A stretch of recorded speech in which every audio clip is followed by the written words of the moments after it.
Demos inicio a la videoconferencia de la clasificación química de los antibióticos. A grandes rasgos, podemos verla resumida en este inmenso mapa, que se encuentra disponible en la página de Facebook del canal Patología MD, por si desean descargarlo. Van a encontrar mecanismos de acción, espectro y presentación de los antibióticos, entre otras cosas.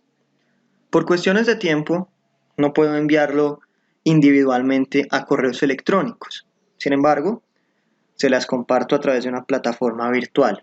Espero lo comprendan. A continuación, vamos a empezar a desglosar la imagen punto por punto, empezando con los betalactámicos. Agentes como la penicilina, las cefalosporinas, las cefamicinas, los carbapenémicos y los monobactámicos. Técnicamente el monobactámico, porque solo tenemos uno disponible, que es el Aztreonam. Dentro de los carbapenémicos nos encontraríamos al meropenem, al imipenem, al doripenem, al ertapenem, fármacos que en general tienen un espectro amplio. En las cefalosporinas nos encontramos 5 generaciones, cada una con sus respectivas características en relación al espectro que discutiremos posteriormente. Dentro de las cefalosporinas de primera generación está la cefalexina, la cefalotina, la cefazolina y la cefadrine. En las de segunda generación el cefprosil y el cefuroxime. En la tercera generación la ceftriaxona, cefotaxime y ceftazidime. En la cuarta generación el cefepime y la cefpirome. Y en la quinta generación la ceftaroline y el ceftobiprol. Tenemos penicilinas que, dependiendo su origen, pueden ser naturales, semisintéticas o sintéticas. Tenemos entonces ureidopenicilinas, carboxipenicilinas, aminopenicilinas, penicilinas para bacterias resistentes a penicilinasas y obviamente penicilinas naturales como la penicilina oral o penicilina V y penicilinas G, procaína, cristalina y benzatínica. De igual forma, los betalactámicos se pueden asociar a inhibidores suicidas o inhibidores de la betalactamasa, como por ejemplo amoxicilina clavulanato, ampicilina sulbactam, piperacilina tazobactam, también conocida como piptazo, ceftazidima avibactam, que es más reciente en relación a su descripción, entre otros. A grandes rasgos, lo que hace el inhibidor es sacrificarse o suicidarse. ¿En qué sentido? Tenemos una bacteria que produce betalactamasas. A pesar de que el inhibidor propiamente no tiene un papel antibiótico, este se regala, por ponerlo con este término, para que la betalactamasa la hidrolice a ella, mientras el antibiótico puede ir directamente a la bacteria. Por ejemplo, en el caso de la ampicilina sulbactam, el sulbactam se regalaría para ser hidrolizado. Mientras esto ocurre, la ampicilina iría a la bacteria. Vamos a empezar hablando de las penicilinas naturales y posteriormente hablaremos de las aminopelicinas, cefalosporinas, entre otros, viendo sus factores positivos y sus factores negativos. Todos los fármacos tienen tanto plus como deltas. Las penicilinas naturales, como la penicilina oral, que es la penicilina OV, y penicilinas G, como la procaína, cristalina y benzatínica, son fármacos de espectro muy reducido, y esto puede ser positivo cuando nosotros conocemos el agente y tenemos certeza de cuál es la causa, pero para tratamientos empíricos, claramente las penicilinas naturales no son una buena elección. Las penicilinas naturales solamente son útiles para cocos gram positivos como neumococo, estreptococopiógenes, estreptococos del grupo B, treponema pallidum, el agente causal de la sífilis, el meningococo, entre otros. Solo contra cocos gram positivos. Son fármacos que son económicos, están disponibles desde hace muchos años. Recuerden que el descubrimiento de las penicilinas es por Fleming y empiezan a utilizarse en torno a la Segunda Guerra Mundial, más o menos en el año 1942, y en medio del conflicto son probados y se dan cuenta que realmente son fármacos útiles. Lamentablemente, debido a la sobreexplotación de su uso, también ha aparecido una creciente resistencia y las penicilinas, claramente fruto de esa resistencia, han tenido una disminución marcada en relación a su espectro antibiótico. Sin embargo, son fármacos que se encuentran muy disponibles en el mercado. Como factores negativos tienen un desagradable sabor. La penicilina B sabe horrible y también, al igual que el resto de los betalactámicos, pueden generar reacciones de hipersensibilidad tipo 1, según la clasificación de Coombs, que serían reacciones de hipersensibilidad inmediatas mediadas por inmunoglobulina E. De todas las penicilinas y de todos los betalactámicos, las penicilinas naturales son las que generan mayores tasas de reacciones de hipersensibilidad tipo 1.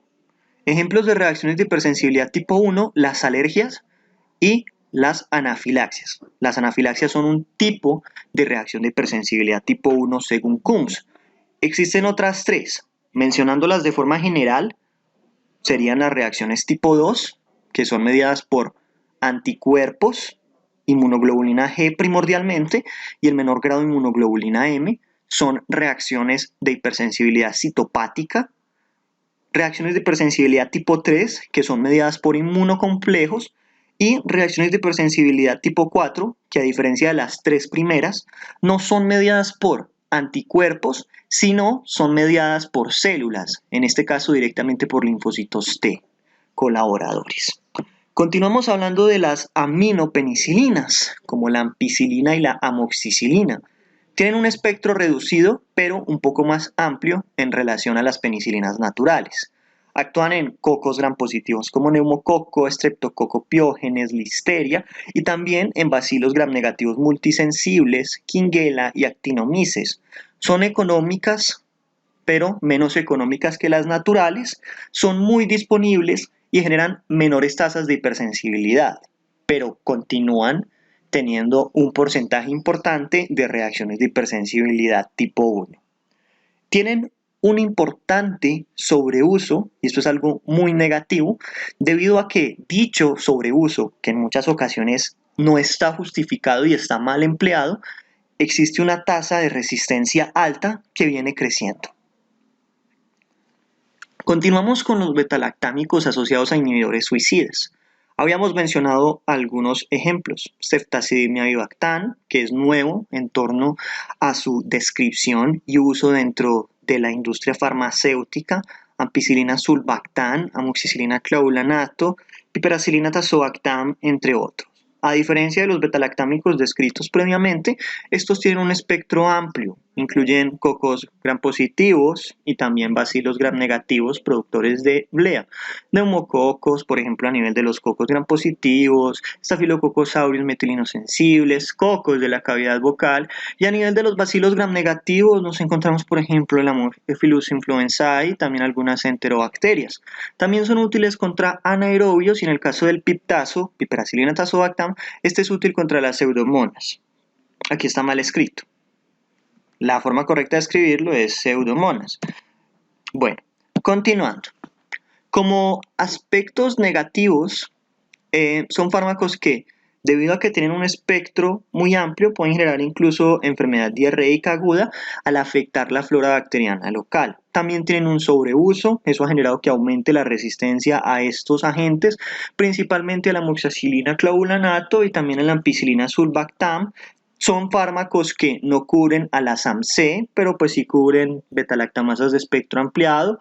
También es importante mencionar que son fármacos costosos y en el caso del piptazo, al menos en nuestra región, en Colombia, el origen es hindú y adicionalmente la farmacoequivalencia no es muy adecuada, por lo cual podríamos hablar de que el piptazo que nosotros tenemos genérico en nuestra nación es realmente un poco inútil. Las cefalosporinas, como describimos, son 5 generaciones. En la primera nos encontramos agentes como la cefalexina, cefalotina, cefazolina, cefadrine. Son útiles contra gram positivos como Staphylococcus aureus metilinosensible y estreptococos del grupo A. También pueden ser útiles contra algunos gram negativos que son sensibles a las cefalosporinas, pero esto no es una ley general.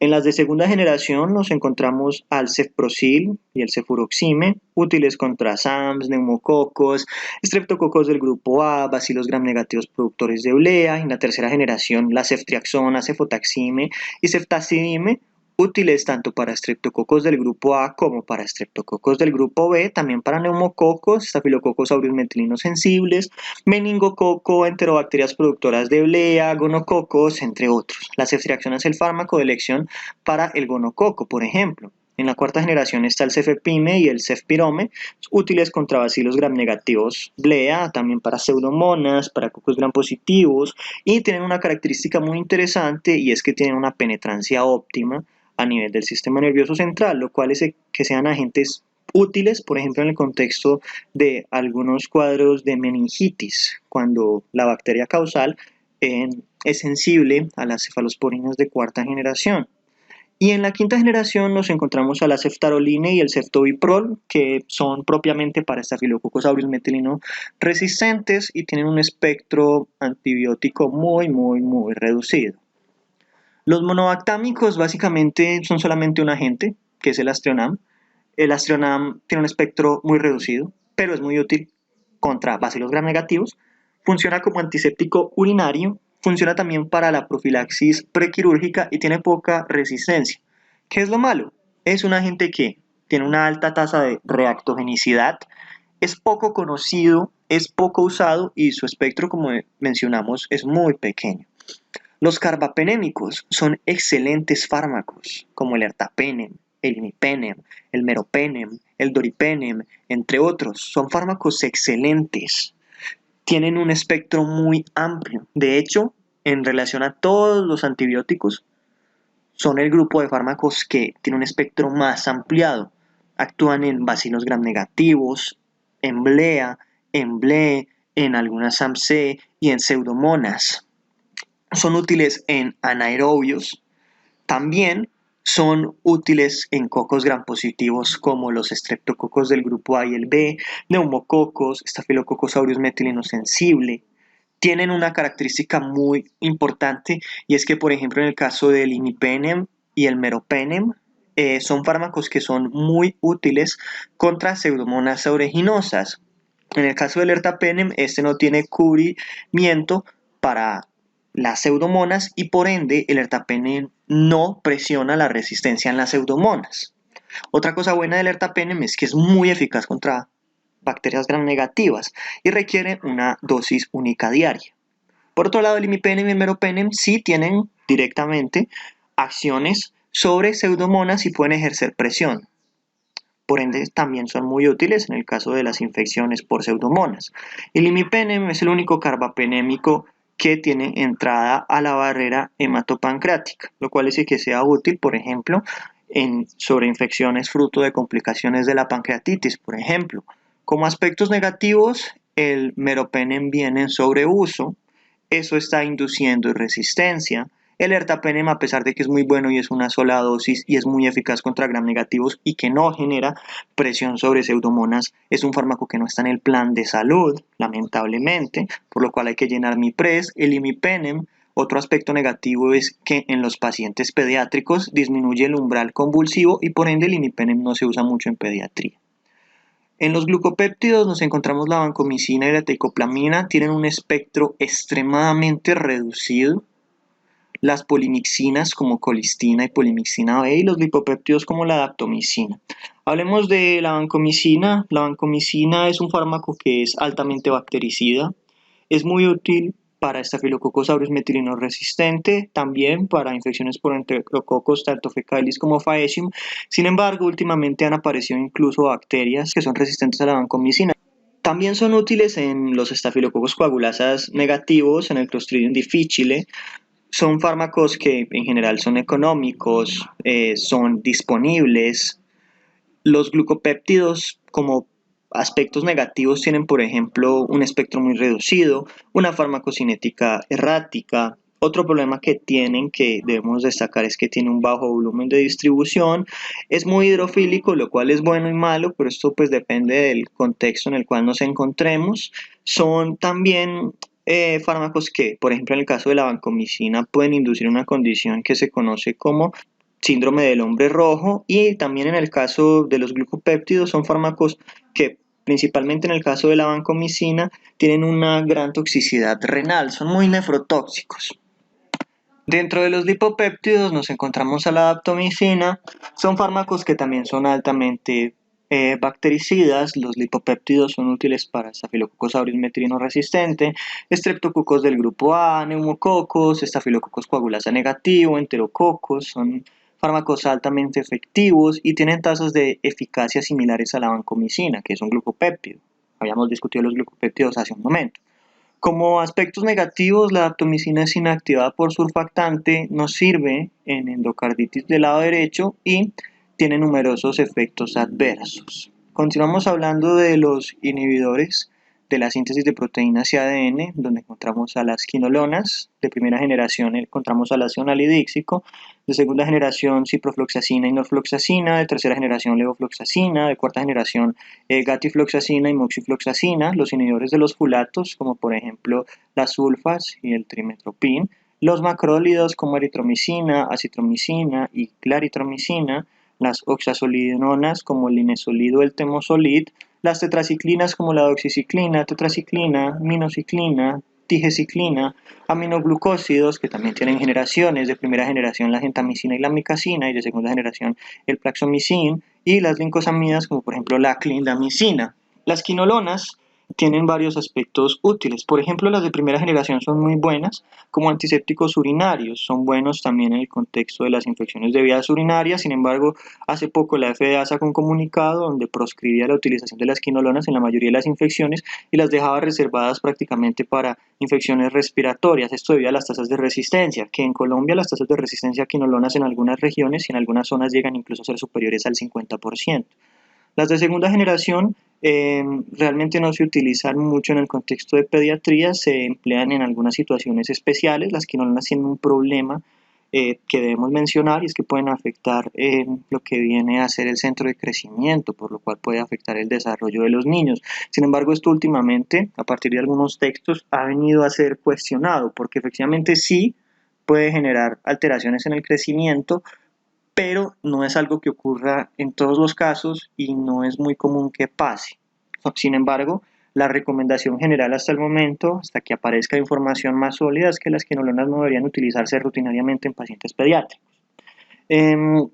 Las de tercera generación, como el levofloxacin, tienen cubrimiento para gram negativos y para Staphylococcus aureus metilino resistente, y las de cuarta generación son útiles, por ejemplo, en endoftalmitis e infecciones por micobacteria.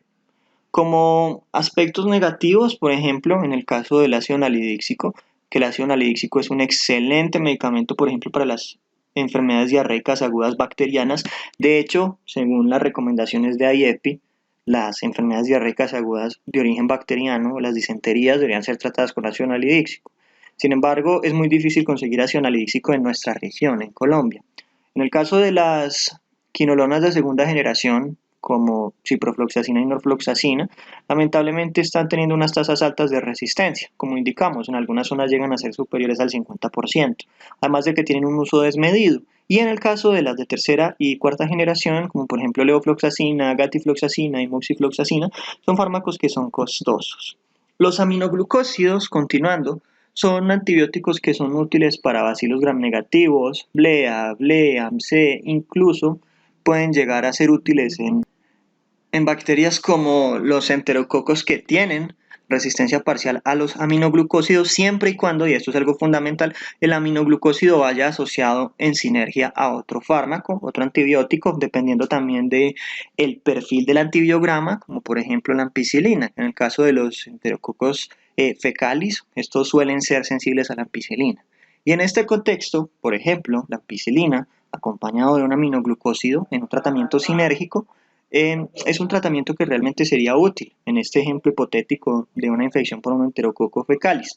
En este sentido, los aminoglucósidos son fármacos que tienen esa capacidad, que pueden actuar sinérgicamente con otros. Incluso, como ocurre en el contexto de los enterococos, que tienen una resistencia parcial, aclaro, a los aminoglucósidos.